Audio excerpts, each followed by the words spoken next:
Hello, I'm Jody Bergsma. This Homeland series represents an unprecedented approach to world communications. An independent American producer, along with the largest documentary film studio in the Soviet Union, have joined to create 12 programs about life in both countries. We will visit 6 locations in each nation, selected to present key aspects of that country's character. Each producer has selected the locales he wants to visit. We will see subjects of interest to us, and we will also see aspects of our country as they appear to others. We will travel alongside the producers as they meet with people of remarkably varied lifestyles. It is through the eyes of people, as they tell their story, that we discover their history, their current attitudes, and their hopes for the future. To do this credibly and accurately, we have formed one production crew composed equally of Soviet and American personnel. The people of both countries will be watching the identical presentation. We will see footage from both cameras, cut together to tell one story. In this first episode, we will travel to the Southern Soviet Republic of Armenia. We will see the crew begin their first work together and meet with the Armenian people.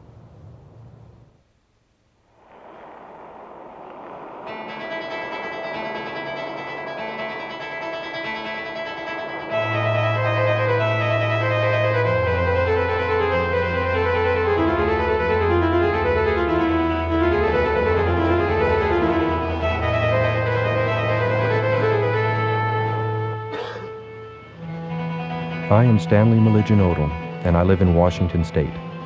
I am an independent documentary producer and a father of 3. I was raised with strong ethnic values, ones I realized my own children were missing. For this reason, I wanted to take my oldest son, Matthew, back to the land and heritage of our grandparents. They were from Armenia, a country that is now a member of the Soviet Union.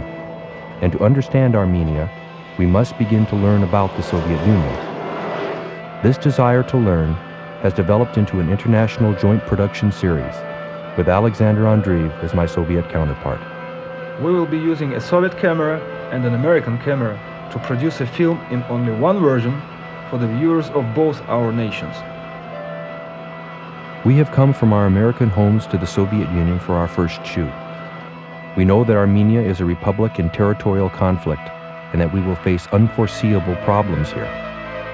The mood is a mixture of excitement and some fear.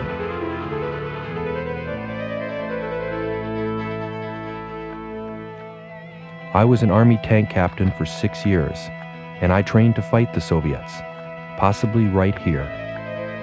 I am American and Armenian, and today I have returned to my homeland.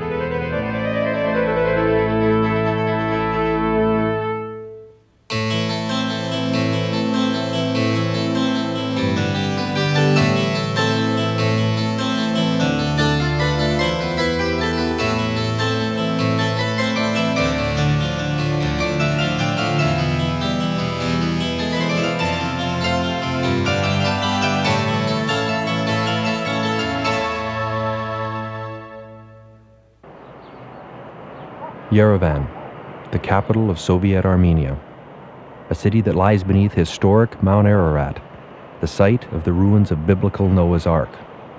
A city that is modern, industrialized, and growing, yet one whose origins date back centuries before the birth of Christ. Since my arrival here, I have found myself thinking about my heritage and where it is that I belong. Hello, Kania. Yergo. I wonder about my son. Does he also feel these questions about his heritage? I'm concerned about our mixed crew. Can we in fact create one film that will speak to people of different countries? Yet it remains the Soviet Union itself that most troubles me. How will I tell its story? Where will I begin? I'm going to ask the people I meet what it is like to be an Armenian citizen in the Soviet Union. Is there freedom here? I want to see if my concepts of this country are valid. I have always thought of the Soviet Union as a police state, So I asked my co-producer, Alexander, to take me to meet the country and city police, the militia. I watched the officer go about his duties and meet with people who were his neighbors and his friends. This easy exchange was unexpected.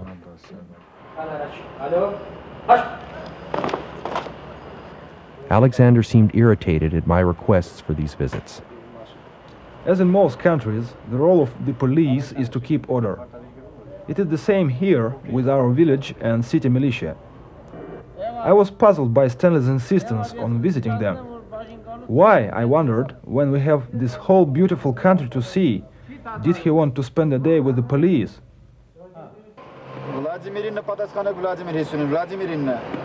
I came here expecting to see a strong, controlling presence.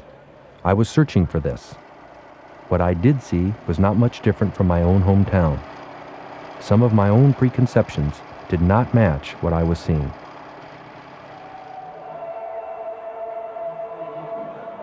Our first meeting was with Shavash Karapetyan, a world champion underwater swimmer. He is the holder of 129 competitive awards and is also the recipient of the Soviet Union's Order of Merit for bravery. Shavash saved the lives of 20 people who were trapped in a trolley bus in 30 feet of water.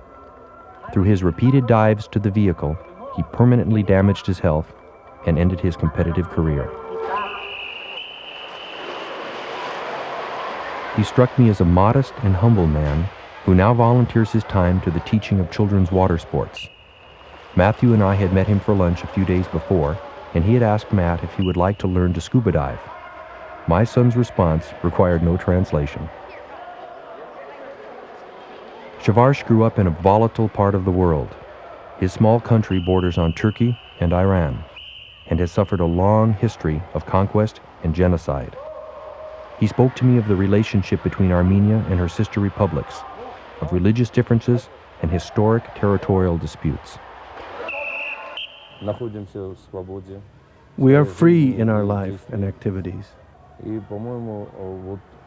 And in my opinion, we flourish in this situation better than in any other. The reason for this is that our nation is quite small, and the territory is small, and we would have become a colony of probably any country. Considering this, being part of the Soviet Union seems to be the optimum alternative of life for the Armenian people. What is becoming more clear to me is the importance of understanding the reasons a nation acts in a certain way. And this requires a knowledge of their history. Without this awareness, we judge them by their present actions alone, and this seldom proves completely accurate. To understand does not necessarily mean to agree, but it does mean to respect. I talked with my son about these thoughts, and he is proving to be quite a perceptive friend. At times when I am the most concerned, he reminds me of life's more important issues, such as a bowl of chocolate ice cream. Armenia has been under communism since 1920. From the beginning of this project, I knew of one meeting I wanted to film, and I knew the questions I would ask. American television producers had told me filming this meeting would be difficult. Stanley wanted to film a meeting of the Bureau of the City Communist Party Committee of Yerevan. As a Communist Party member, I have seen many such meetings before, but for Stanley, as an American, this was an important first time. This day, the party members were discussing preparations for the arrival of winter, and the chiefs of various departments were present. Almost all were Armenian. Ada Toposian, 38 years old and the second secretary of the City Communist Party. Her parents returned to Armenia from Lebanon 40 years ago. She was born here. I asked her, do the Armenian people feel oppressed by the Soviet Union? Do they feel a part of the Soviet Union? If a person living in this republic can speak his own language, likes his own country, which is a republic, and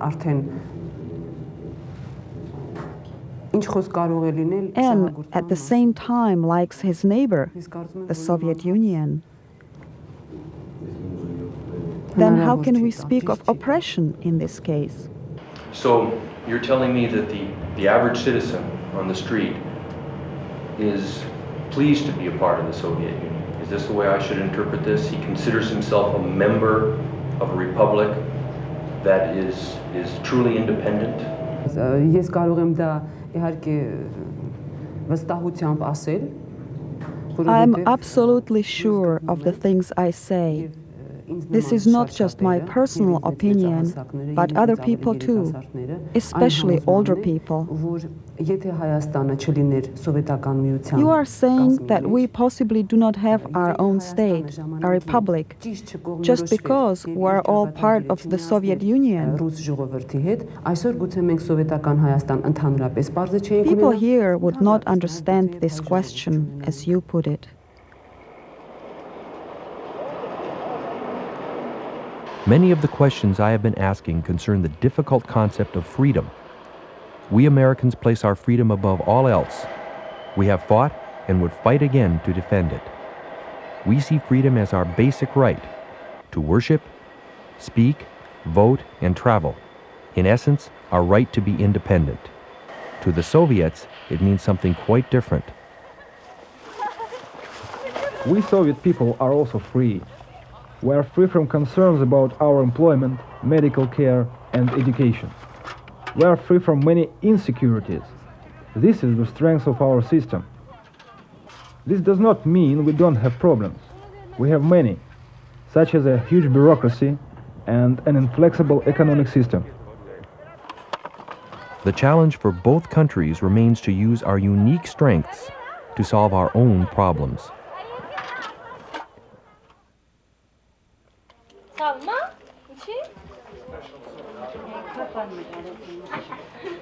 Every Armenian here lives with the knowledge of the genocide of 1915 and 16, when over 2 million people died.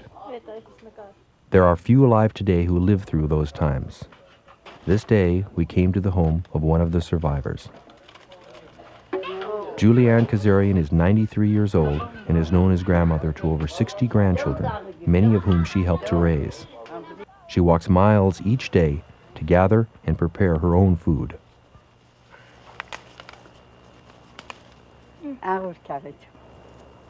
We were treated to a banquet prepared by her friends and relatives who seemed to materialize from nowhere. We laughed and toasted the good things. The sights and smells of Armenian cooking brought back childhood memories, and I enjoyed watching my son's eyes. Mrs. Kazarian reminded me of my own grandmother, who helped to raise me, and I remembered the times she and I were together like this. She's gone now, and I thought of how she'd smile to see me here.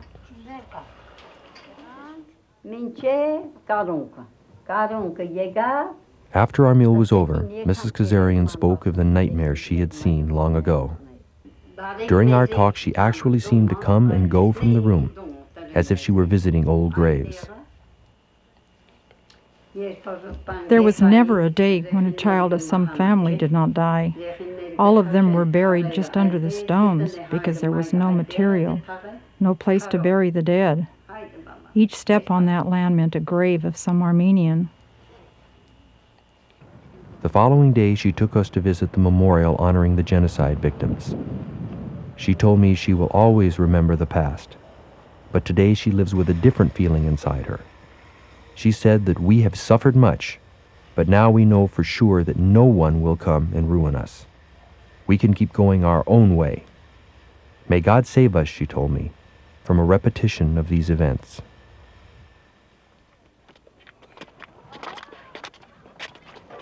The time of the Turkish genocide also left the Armenian people with some heroic memories. The yearly festival at the village of ussr celebrates the successful resistance and escape to freedom of hundreds of these villagers. At this celebration, my sense of heritage, which up to this time had been all around me, now began to come from within. For the first time, I felt it, and with this feeling, the question of my first day returned. Where do I belong? This sense of being divided grew and remained a concern which would not be resolved until my last day in the Soviet Union. During the festival, I also noticed some changes in the relationship between our crew members, and I spoke to Alexander about this. Our people were beginning to trust one another and respect their counterparts' knowledge and judgment. There were times when my crew members would work with the Americans, and though communications were mostly through gestures, they were successful as a mixed team. My own relationship with Stanley was improving as we too began to develop a respect for each other. These were not simple times for us all, but we were learning about each other. Not all I heard was simple and good. I listened to intelligent, serious, and sincere people tell me about problems on the state and national level. I was told of the excessive permissions and approvals required in order to travel outside the Soviet Union, that you can't just leave the country, and that you must work. Some goods are often difficult to obtain, and communications with the West are constrained. I was told that speaking with acquaintances about such matters often leads to unpleasant consequences. You may be labeled a troublemaker. Problems do exist here. That people would in fact talk to us of them is in itself an indication of the changes occurring in the Soviet Union today. Another way to measure change is to see the role played by religion in a culture. Armenia is its religion, and the land is filled with ancient reminders of this. It was the first nation to accept Christianity as its state religion almost 1,700 years ago. Surrounded by non-Christian countries, Armenians have paid dearly for their faith. The role of the church throughout these times has been to support and teach its people. It is the heart of Armenia and the pulse of the nation's spirit. Today, this pulse emanates from Holy Etchmiadzin, the seat of the largest faction of the Armenian Church. It is the center for the theological training of young priests and a depository of ancient religious artifacts. The mood here is one of tranquility and self-assurance. We are visiting a very old and very sacred place, the site of one of the earliest churches in this country's long history. And I hope to do more. We have come here for an audience with the Armenian Pope. What is the situation of the church today? Is it improving? And what of the future? These were questions I asked of His Holiness Vazken I, leader of the worldwide Armenian Apostolic Orthodox Church. Christian faith in the life of the people is gradually developing. The number of baptisms is increasing.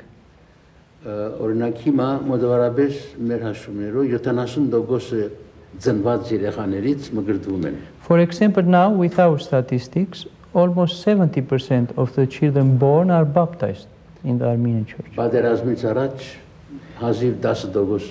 Before the war, it was less than 10%. It was a different situation at that time, especially in the Stalinian period. Now the situation is very much improved. And His Holiness and we are satisfied with the situation now. I still wondered if many Armenians were ready to throw off the control of the Soviet Union and become an independent country. The Pope's interpreter, himself a priest, immigrated to Armenia from Cyprus 10 years ago. After our audience, he led us through Etchmiadzin and answered this question. He said that he had heard this story before, and that it was ridiculous. When you know of our history, he continued, you must see our relationship with the Russians as a geopolitical one.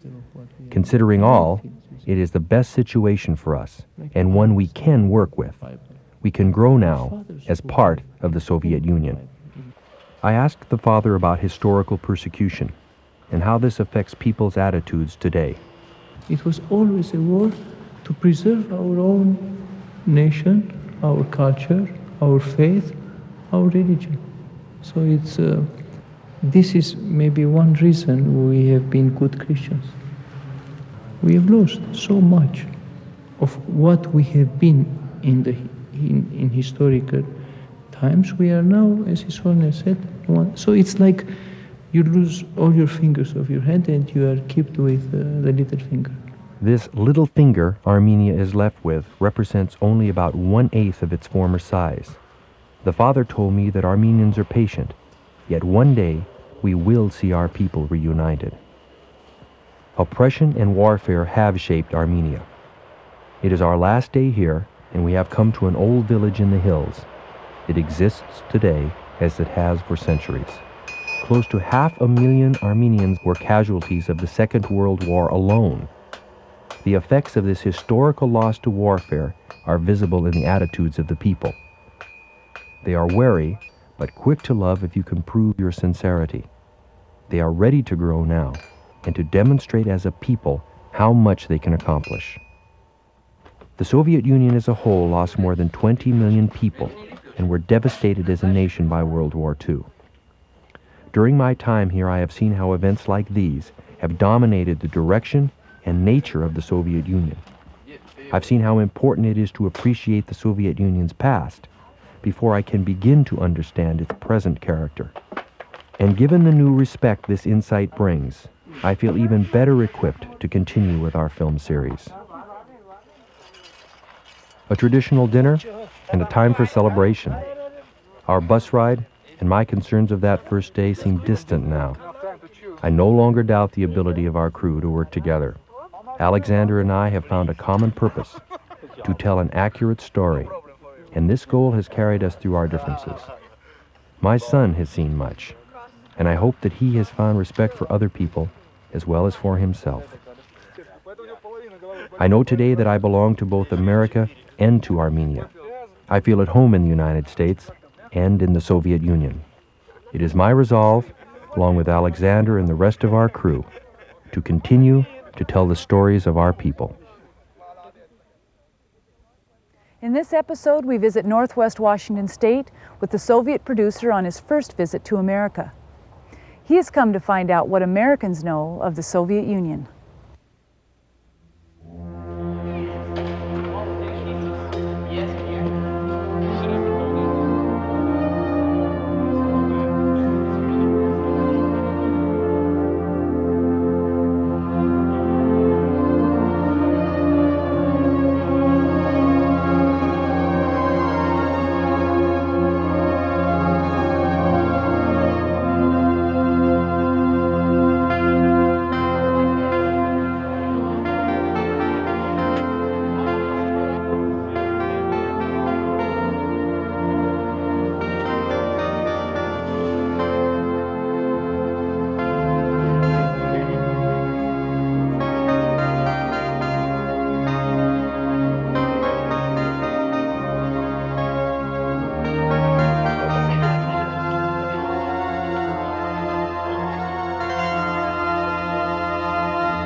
I like to film people at the end of their working day.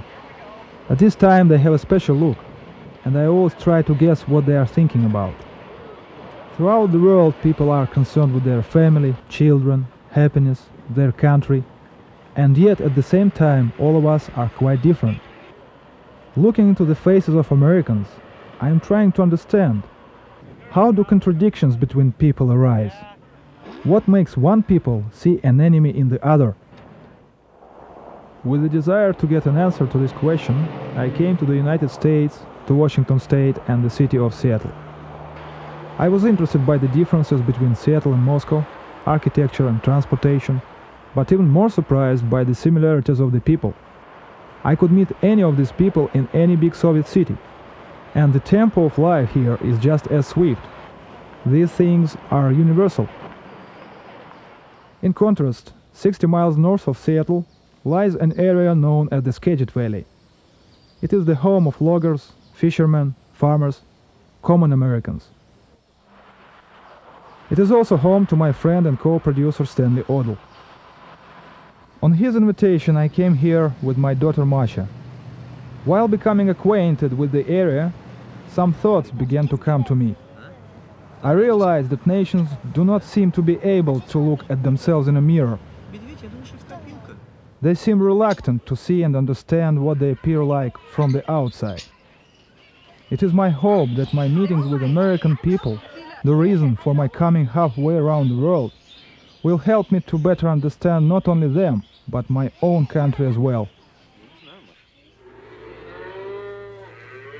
My first meeting took place at a typical American dairy farm. Its owner, Don Moe, is married with 2 children and is a university graduate in agriculture. He has worked on this farm with his father and brother since childhood. When his father retired, Don purchased the farm from him. This was an interesting detail for me, since such financial relationships between relatives are uncommon in my country. I was also surprised at Stanley's reaction to the shooting instructions I gave to my cameraman. I was excited when I heard Alexander tell his cameraman to capture the sense of responsibility Don Moe felt for his business. In America, personal accountability is common. I had not thought to stress this concept, but for the Soviets it was very significant. Because of the changes occurring in their country today, they are interested in the responsibilities of private enterprise. Through writing the script together, we were able to show the other side what they wanted to see, not just what we thought they wanted. I was impressed by Don's sense of love and pride in his hard work, his family, farm, home and country. He is like many Americans I met. Later in the day, Don's daughter Britta came home from school.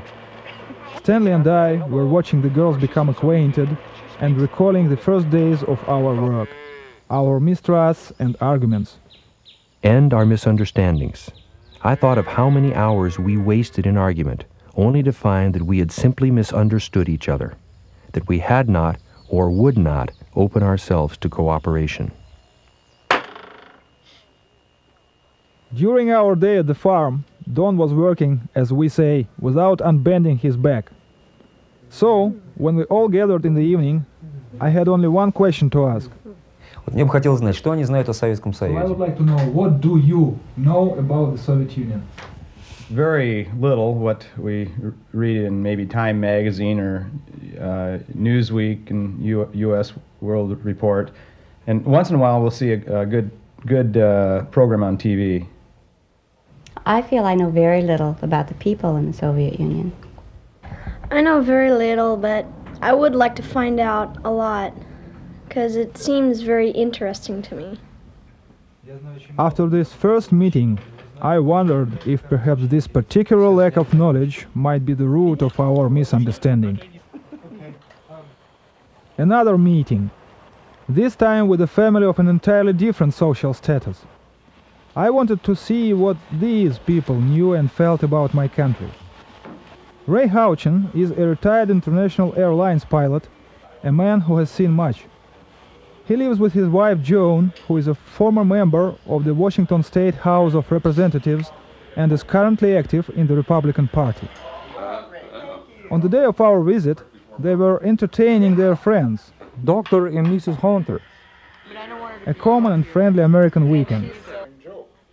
Ray remarked about the pleasant communalities of humor and then said that although he had not been to our country, he had heard that we have no freedom, visitors are not allowed to go everywhere, and that many of our homes have bugs or microphones in them. His friend added that in the United States, quality and talent can rise to the top. Whereas it is the perception of most people in this country that under communism or socialism, the emphasis is on leveling, that everyone is reduced to the same level, and that there isn't the opportunity for a freedom of talent to express itself. It is my perception that the government of Russia has a fear of the government of the United States and what their intentions might be. And I know that in this country we have a fear of the Russians and what their intentions might be. You fear that which you don't know. We parted very peacefully, but I had an unpleasant aftertaste in my soul.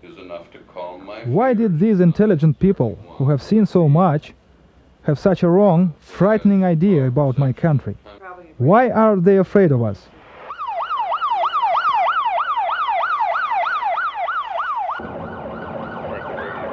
In the Soviet Union, Stanley had asked to film the local police. As a comparison, we decided to visit the police in Mount Vernon. During this visit, it occurred to me that for many years, we journalists of both countries, out of a rainbow of colors available, have used only black for describing the other side. There we go.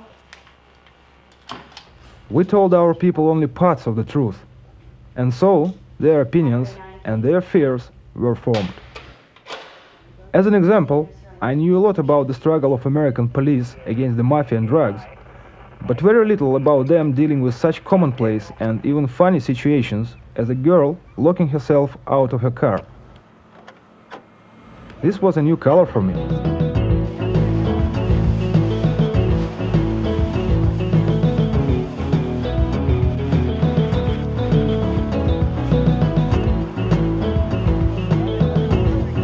If some of our problems are due to imprecise information, perhaps others result from the absence of it. Some things in this country seem strange to me. I'm not used to children earning money, but is it so bad once you realize that from childhood they learn to be independent and so do not burden their parents? Looking at the children, I caught myself thinking that they have no fear in their eyes, only curiosity. And while adults always seem to know the answers, children try to ask questions, sometimes funny ones, but they do want to know. Yeah, is it always snowing down there in Moscow like they showed in the films, or is it, do we...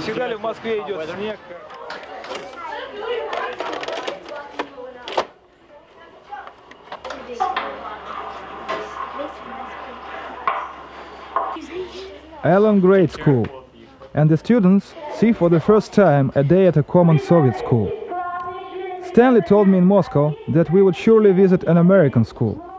So, in preparation for this, we filmed a usual day in my daughter's 4th form class. I watched closely the faces and reactions of the children.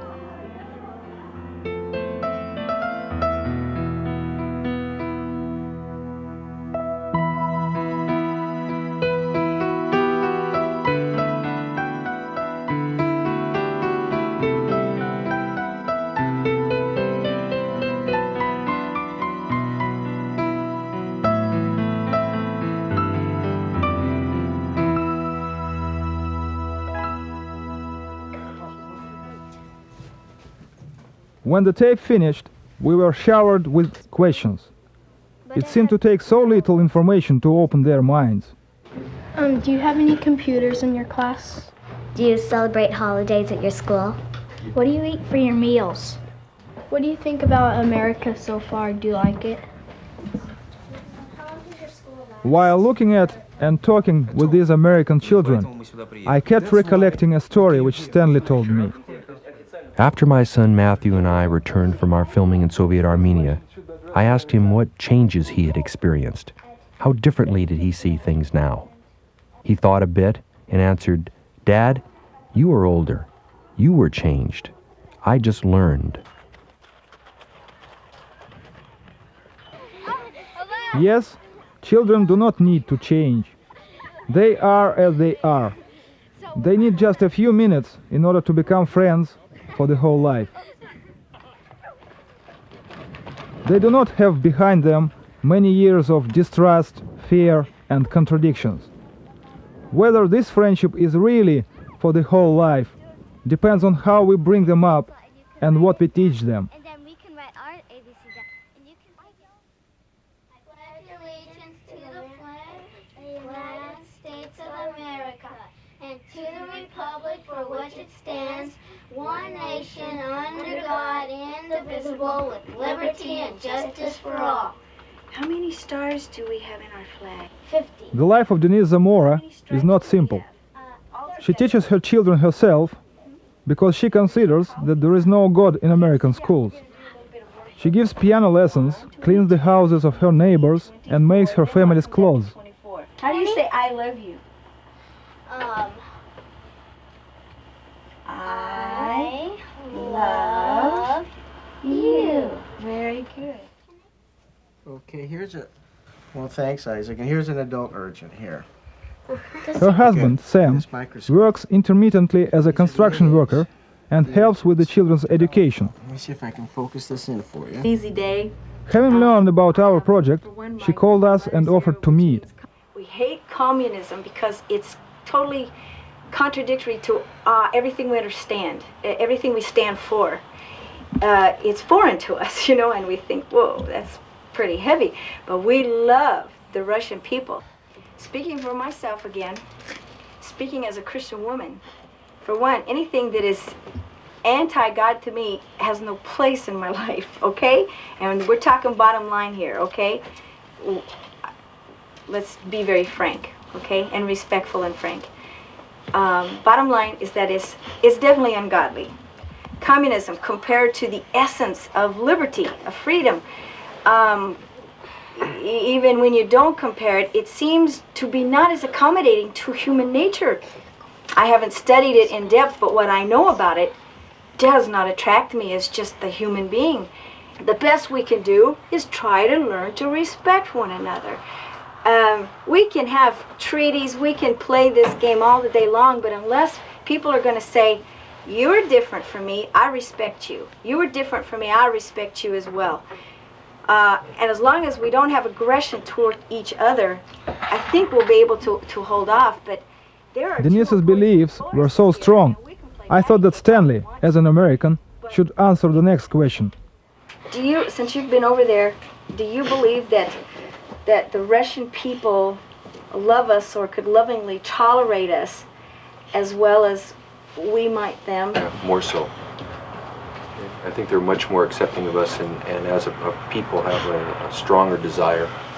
I think they do so for a lot of reasons. I think one big one is that they really do understand war and they really are afraid of it and they're really frightened. And now we're beginning to show interest in other people. I really like Denise. I like her straightforwardness, sincerity, her tremendous desire to learn, her friendliness despite our disagreements. When we departed, Denise presented us a card which said, "Please come back soon."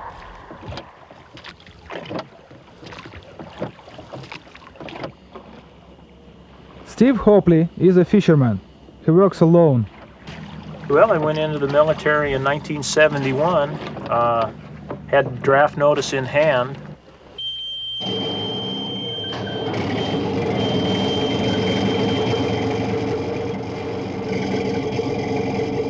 I worked as interpreter, translator to the Soviet military liaison mission, which was in Frankfurt, in West Germany. I don't think that the people that I ever really looked at them particularly as the enemy. I was working with them every day, and it was a very business-like sort of relationship. We were antagonists, but that I think is to be expected. I didn't leave that job with a great feeling of trust in dealing with the official Soviet people. In fact, you could say that I had a measure of distrust. We have to deal with them with both eyes open and not feel that any agreements that we are going to make with them are going to be upheld simply because they're there. They won't be adhered to just simply because they said they would. Doesn't it seem that this guy is right in some respects?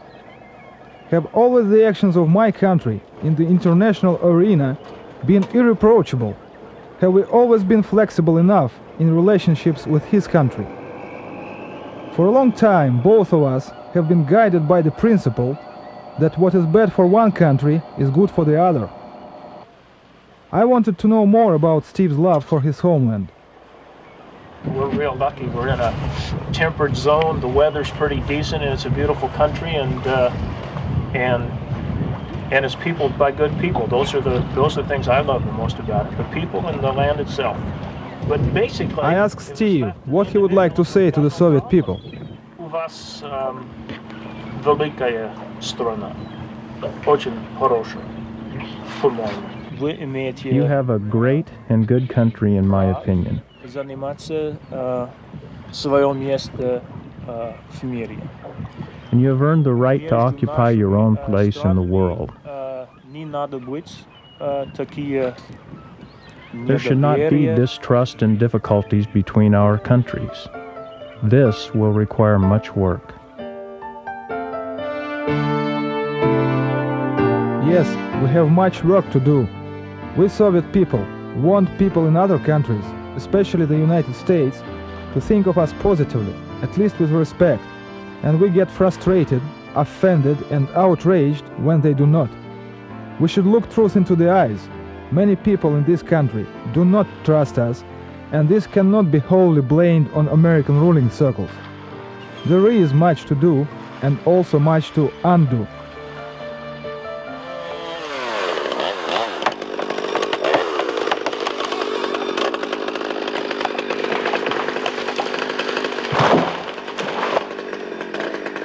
Skagit Valley is famous for its forests and its logging.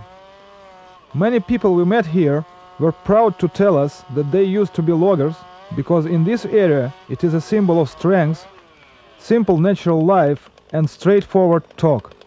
Yeah, I see the Soviets as our enemy today. Sometime in the future, maybe not, you know. I really don't know if we can ever be friends with them or not.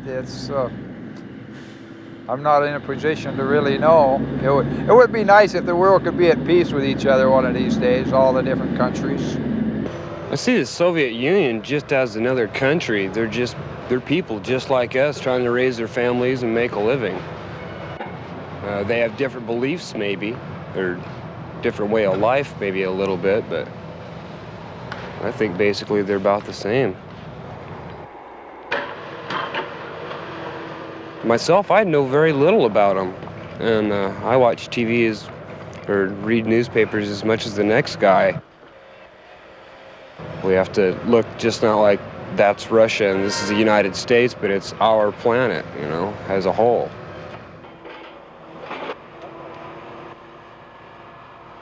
To love your own country does not mean you must hate another.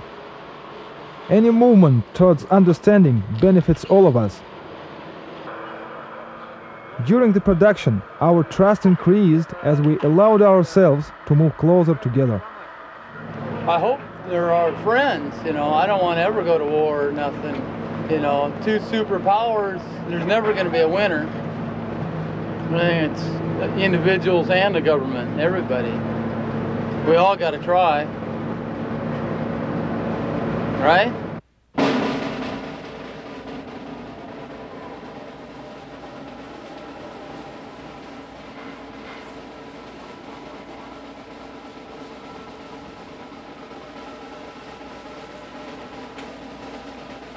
Veterans Day is one of the most respected celebrations in the United States. But this time at Jefferson School, it was quite unusual. American school children honored both American and Soviet veterans of the Second World War.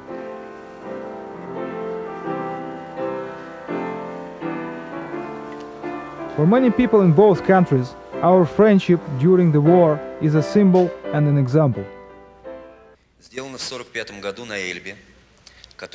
I brought with me a letter and picture from a Soviet veteran addressed to an American one. I had been asked to present these to a soldier who fought our common enemy in Europe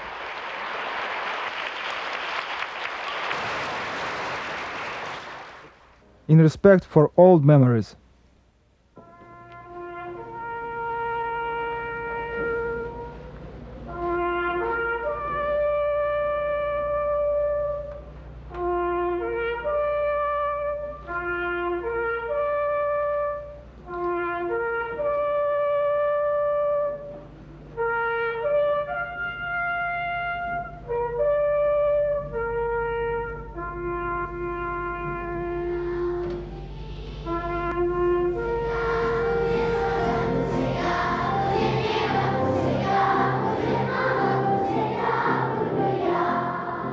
My trip to the United States is coming to a close. It made me change a lot in my attitude toward this country. It does not mean that I like everything here, of course not. But here I made many friends, people who I love and understand. I believe that they are feeling about me the same way. So, my trip is over, but my work has only begun.